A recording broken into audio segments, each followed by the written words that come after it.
بسم اللہ الرحمن الرحیم۔ بہت ہی زیادہ سفارش اور بہت ہی زیادہ بتلانے پر اکثر لوگ پوچھتے رہتے ہیں کہ اس طرح کے وظائف بھی آپ بتلا دیا کریں کہ جس میں بچوں کے ڈرنے کے، بچے کے خواب میں چونکنے وغیرہ کے اس طرح کے مسائل، یعنی اگر بچے خواب میں ڈرتے ہوں، بچے جو ہے نا خواب میں روتے ہوں، تو اس طرح کے تمام سارے مسائل کا انشاءاللہ العزیز میں آپ کے ساتھ ایک نقش شریک کرنے جا رہا ہوں، جس کو یا حفیظوں کا نقش کہا جاتا ہے۔ انشاءاللہ العزیز یہ نقش آپ لکھیں، کس طریقے سے لکھنا ہے، کیا لکھنا ہے، کس ترتیب سے لکھنا ہے، ساری باتیں آج کی ویڈیو میں آپ کو بتلانے جا رہا ہوں۔ امید ہے آپ ہمارے چینل پر نئے ہوں گے، اگر نئے ہیں تو ہمارے چینل کو سبسکرائب کر کے لائک کر دیں اور اپنے دوستوں کے ساتھ بھی اس ویڈیو کو ضرور شریک کریں تاکہ میرے اور آپ کی وجہ سے کسی کو نفع پہنچ سکے۔ اب آتے ہیں نقش کی طرف۔ تو بچے بسا اوقات نیند خواب میں ڈر جاتے ہیں، کیونکہ چھوٹے بچے، ان کے ساتھ جنات اور شیاطین کے مسائل زیادہ ہوتے رہتے ہیں، تو پھر اس طرح کے مسائل بسا اوقات دوائی وغیرہ اور ڈاکٹر کے پاس جانے سے حل نہیں ہوتے۔ تو بجائے اس کے کہ آپ کسی دور جانے کے کسی کے پاس جائیں، کسی کو منت سماجت کریں، کسی کو مطلب یہ ہے کہ پریشانی ہو، تو انشاءاللہ العزیز آپ یہ نقش خود سیکھیں۔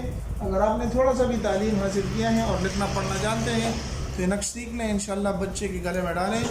آپ کا بچے کے اگر اس طرح کے مسائل ہیں، خواب میں ڈرنا ہو، چونکنا ہو، تو یہ سارے مسائل حل ہو جائیں گے۔ سب سے پہلے آپ نے کاغذ لے لینا ہے صاف ستھرا، اس کے اوپر لکیر وغیرہ نہ ہو۔ اس کے بعد آپ نے اس طرح کا ایک نقش لکھ کے 786 آپ نے لکھ دینا ہے۔ اصل میں یہ جو اعداد ہیں یہ یا حفیظوں کے اعداد ہیں، یا حفیظوں کے، صحیح ہے جی۔ تو اس کو آپ نے اسی چال سے لکھنا ہے، صحیح ہے۔ یہ ہے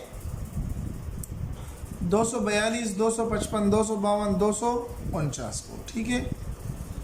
پھر یہاں پر آپ نے 253 248 243 254، یعنی یہ جو حروف مقطعات ہیں، جو اعداد ہیں، ان کو آپ نے اسی ترتیب سے لکھنا ہے جس ترتیب سے یہاں پر موجود ہے۔ پھر اس کے بعد کرنا یہ ہے کہ اس کو آپ لکھ لیں صاف ستھرے کاغذ پر۔ اگر زعفران ملے تو بہت اچھا ہے، نہیں ہے تو آپ بال پین کسی بھی رنگ، نیلے پیلے ہرے رنگ سے آپ لکھ سکتے ہیں۔ لکھنے کے بعد اس کو آپ اچھی طریقے سے بند کر لیں۔ بند کرنے کے بعد یا اپنے کسی چمڑے وغیرہ میں ڈال کر اور اس کو داغا ڈال کے آپ کسی جو بچہ اس طرح کے ڈرتا ہو، مسائل ہوں، تو اس کے گلے میں آپ ڈال دیں۔ انشاءاللہ جیسے آپ ڈالیں گے، اللہ کے فضل اور کرم سے انشاءاللہ بچے کے اس طرح کے سارے کے مسائل ختم ہو جائیں گے اور اس کا ڈرنا، اس کا رونا، یہ سب ختم ہو جائے گا۔ امید ہے مختصر سی ویڈیو آپ کو پسند آئی ہوگی۔ اگر پسند آئی تو ہمارے چینل کو سبسکرائب کر کے لائک کریں اور پھر ایک مرتبہ کہ اپنے دوستوں کے ساتھ بھی ضرور اس کو شریک کریں تاکہ کسی کو فائدہ پہنچ سکے۔